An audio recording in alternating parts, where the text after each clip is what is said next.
Welcome to the Rube Report, a weekly in-depth look at Astoria High School sports with Athletic Director Howard Rube. The Rube Report is brought to you by Northwest Lending Group.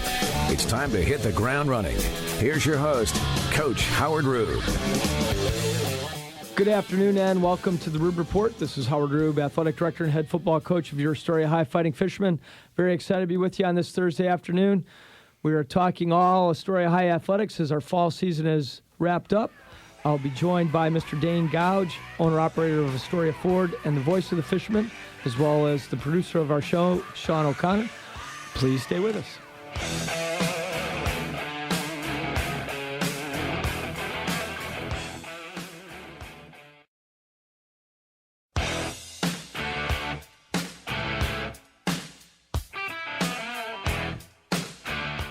Welcome back to the Rube Report. We'd like to thank our title sponsor, the Northwest Lending Group. The Northwest Lending Group has been helping Clatsop County residents achieve their dream of home ownership since 1992. Greg has a full range of mortgage products. Please give him a call in Astoria for a no-pressure talk about your home financing needs. Greg can be reached at 503-325-4116. Again, that's 503-325-4116. Our other participating sponsor is Joe's Mobile. Fuel and snacks and people you know, Joe's Mobile is the place to go. Is that the two of you? Yeah, we work real hard on that. That's excellent. We're gonna have a remix next week. Was it loud enough? Did that come through? It did. That was beautiful. That's nice. That was good. That was different. Now, I already screwed up because I thought we said last week we weren't doing the live reads till after the second break. Yeah. That's okay. Well, you already did it. That was just temporary. Yeah, I'm in that old habit. Well, Game week, Sweet 16 week. So we got everything done with fall except for the football team and cross country. And our boys cross-country qualifier, Lucas Caruana, is running at the state meet this weekend in Eugene at Lane Community College. So we wish Lucas the best. And The lone purple runner. He is the lone purple runner. The last fish standing. That's great. That is Yeah. good. Look at you finally earning your stipend around here. Yeah. You're actually producing the show, sitting in the big boy chair. I'm and in the everything. chair I'm supposed to be in. We don't even know what a stipend is. Just Cool let stuff. him have his big word. Okay. That's your and we call that a coaching stipend, your check for coaching. Yeah. Okay. Earning your I- stipend. Yeah. So, well, we did wrap up our fall season. Our fall awards, we're actually going to push back. We were actually hoping to do them a week from tonight, but with the football team still playing and Lucas still running, we are going to organize it for Monday, November 28th, which is the Monday after Thanksgiving. We actually might try to coordinate our winter preseason parent meeting as well. Oh. I'm thinking maybe the winter preseason meeting with the winter coaches around 6:15, and then the fall awards at 7. So That's Black Monday. Okay. Do they have a Black Monday? No, it's Black Friday, but I'm going to have a sale all weekend long. So So you're right. There's a Black Monday or Cyber Monday. The Monday after Thanksgiving. Cyber Monday, yeah. Yeah. And I think you it's could- considered Black And you Monday. can shop at Astoria4.net. That's fine. See, I taught you something about the word stipend, and you taught me about Cyber Monday. I had no idea. There you go. We're You learning know all what, kinds Coach? Back to sports. You're better off not knowing about it. But I do want to, on air, again, thank our coaches and parents and certainly our student athletes for all their efforts this fall with regard to the fall season. And, I know our volleyball teams and our soccer teams would have certainly liked to finish higher in our league standings. We have a lot of first-year and second-year coaches working in those programs. Soccer was a little different this year because Coach Fastaben actually spent last year as the boys' coach and moved over to be the girls' coach. And Coach Kane, who was working as an assistant in the girls' program, took on the head boys' job. So even though both gentlemen have been in our soccer programs coaching, obviously in new roles, so that's a transition. I think it went very well, and I was very pleased with their efforts as well as their assistant efforts. We had Taser Ang helping with the boys and Danielle Brewer helping with the girls. And we did a lot of good things. I think both programs improved and showed great improvement throughout the year. Volleyball was in the same boat with a first-year coach in Jessica Todd. And, it's very difficult and hard and rare, when you're a first-year head coach to immediately take over and, finish in the top of your standings. It's difficult. You're building a program. You're establishing things how you want to do it, and there's some transition involved. And I thought all of our kids and parents did a great job supporting our new coaches and gave great effort. And I know the programs will continue to get better. And obviously it's harder for the graduating seniors to be part of that transition. But it's one of those things, too. In all the years I've been coaching, I've always learned more and became better, I think, in certain ways when things haven't gone according to plan. I mean, I remember my first year, I was really fortunate, my first year as a head football coach back in Illinois at my old high school. I was in my early 20s, and we actually went 8-1 and qualified for the playoffs, first time since I had been a player there, and everybody was pretty giddy. And I remember the following fall at our fall preview, one of the media guys asked, well, what did you learn after your first year? And I had been fortunate my 3 previous years out of college. I worked at a powerhouse program as an assistant coach and then spent a year coaching at my alma mater for college in the secondary. I was the secondary coach there, and all 3 of those years were like 10-win seasons deep in the playoffs. And, of course, I'm a young guy, and then my first year as a head coach, we have I got this dialed. Right. It was like, I remember thinking. Queen wrote that song for me.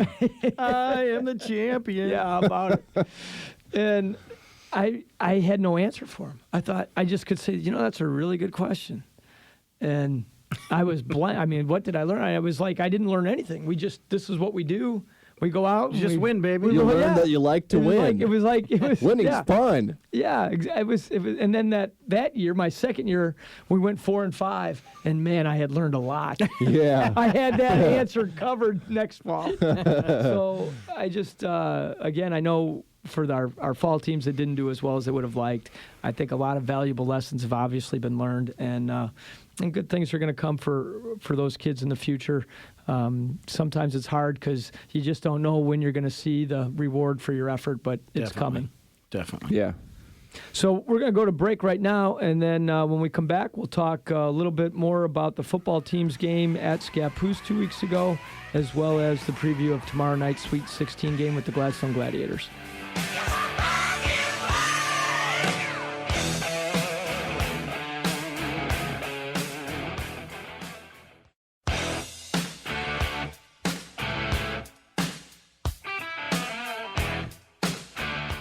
Welcome back to the Rube Report.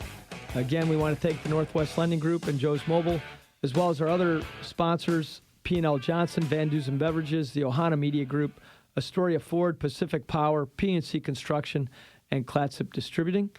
And gentlemen, I know a week ago we talked a little bit about the Scappoose game, for sure. I don't know if we gave enough credit to the offensive line and the defensive line. I thought we did. Let's talk defensively first. Anytime you hold Scappoose down to 22 points, and in all honesty, the first defense held them to 2 touchdowns, right? Because their defensive team scored. It's a great defensive effort.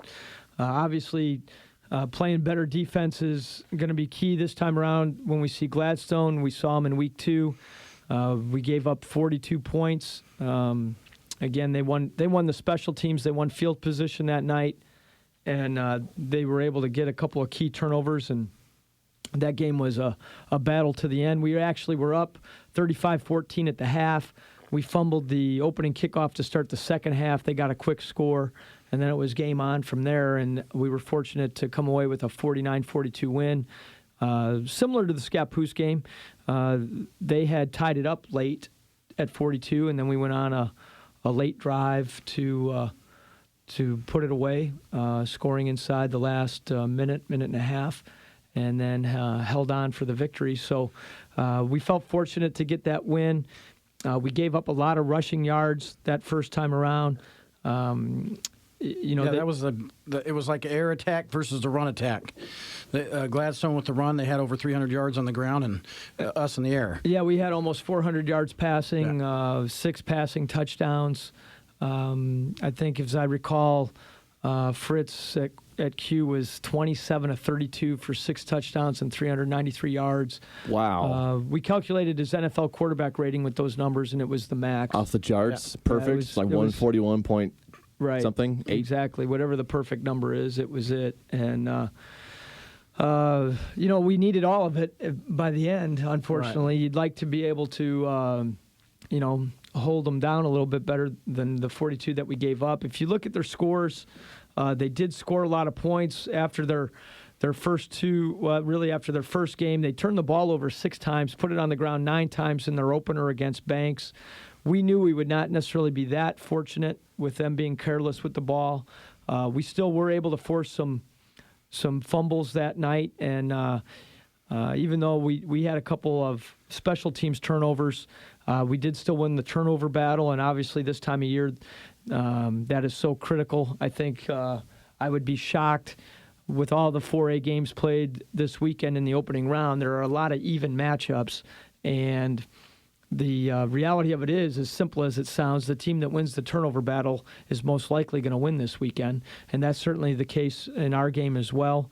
We know we have to do a better job defending their run game.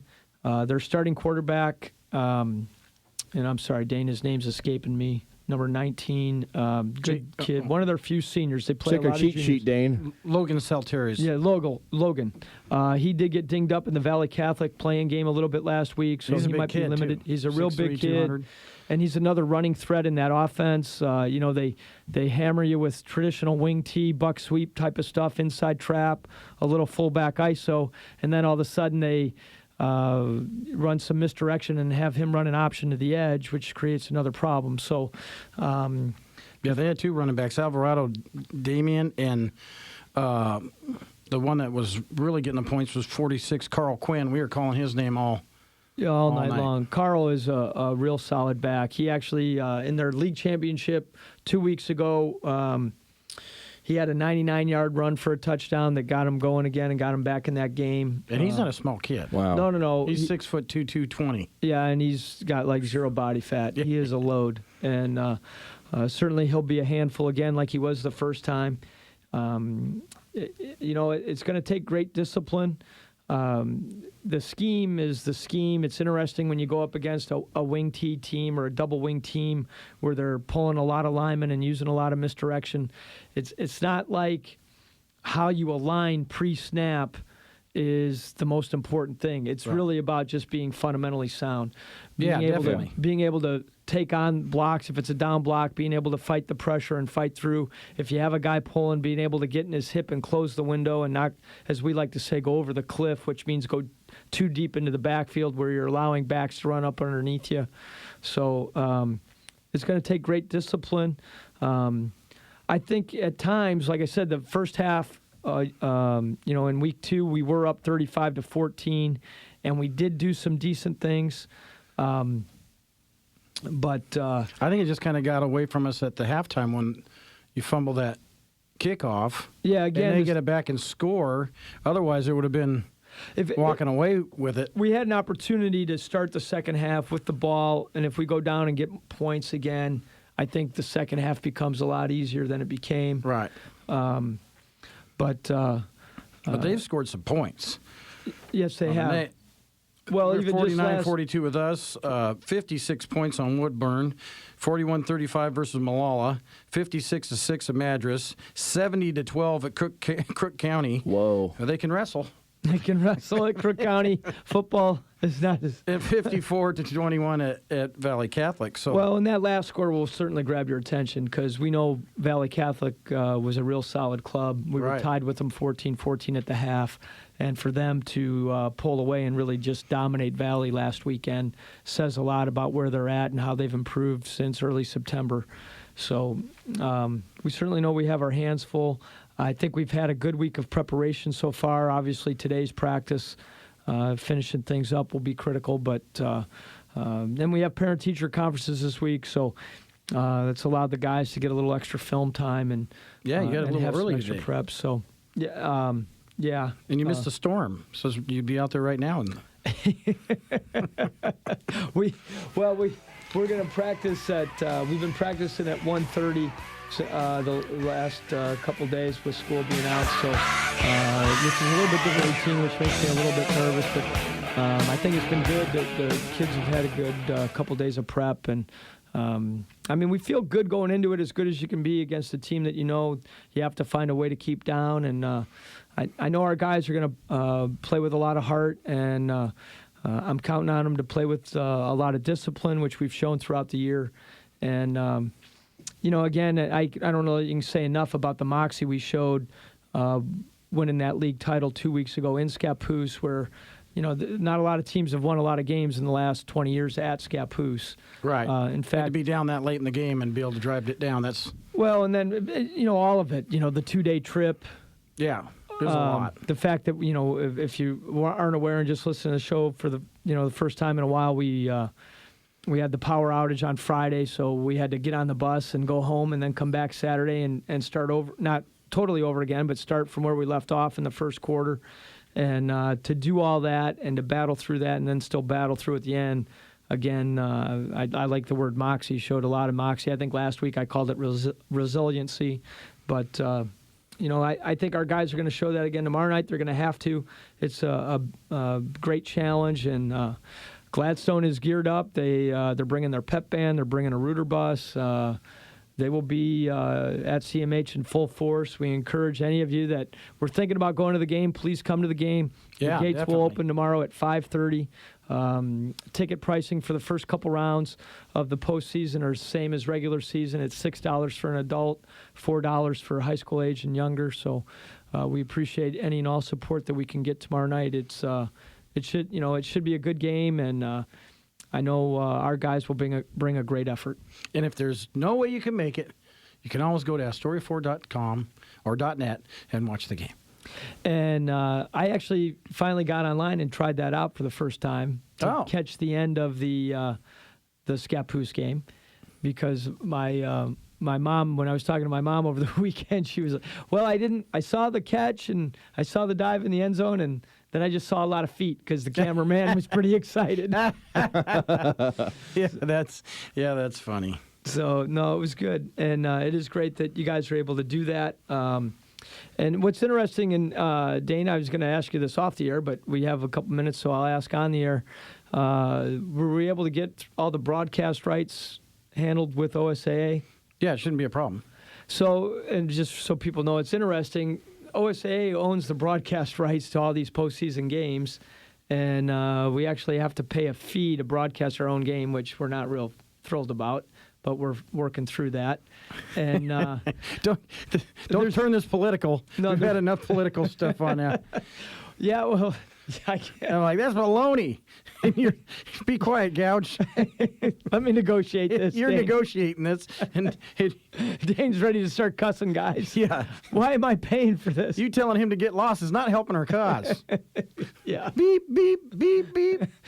But it was interesting to negotiate and deal with the OSA and dealing with the broadcast rights. And we're glad that we are able to bring everybody to the game through the site. I know we have a lot of people that like to take advantage of it and use it, and it's a great service. Yeah, and I'd like to say thank you to Chris Leader, who wrote into the Daily Astorian praising the site and loved that's the great. game. So it was awesome. That is awesome. Chris's son, Adam, is in the program, sophomore in the program, and that is cool. Very I thought cool. it was cool, but Matt Samuelson thought it was the bomb.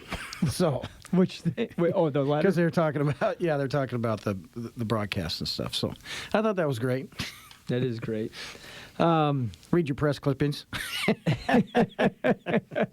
Yeah, It's nice to have them when you get older. that's right. Exactly right. Well, again, guys, thanks. Hopefully, we're here next week talking about the upcoming quarterfinal game, as well as breaking down this game. And I know it's hard to tell, but in the future, would we still be home next weekend, if we're fortunate to win, knock on wood, when we win, we will be home again next weekend. And then at that point, those games go to the Portland area. or wherever the neutral site might be. So after the quarterfinals, the semifinal and the final is at a designated neutral site, usually about halfway between the communities. Right. Okay. So if the bracket played out with the highest seeds advancing, and Astoria and Mazama were the two teams in the semifinal, I'm guessing they would look at Cottage Grove or somewhere in the Eugene area for that semifinal. I'd like to be wrong and hope it's farther north than that, but that's probably what we're looking at. In the past, it's the championship game has been held at Reeser. Is that still? No, it'll probably be more like at Hillsborough Stadium, Liberty High School, Forest Grove High School. Oh, that's a nice facility. Once the Pac-12 went to the championship games, which with potential conflicts that weekend, those facilities kind of became nil. Yeah. So. Okay. Well, anyway, everybody, thanks for listening, and we hope to see you at the game tomorrow night. If you know Lucas Caruana or know Coach Andrew Fick, our coach, please support them as they're on their way to state this weekend as well. And again, we hope to see you at the field Friday night. This show is also now available on our YouTube podcast archive. You'll find it at Ohana Media Group Coaches Shows on YouTube. Please like and subscribe. This has been the Rube Report, a weekly look at Astoria High School fisherman sports with Athletic Director Howard Rube.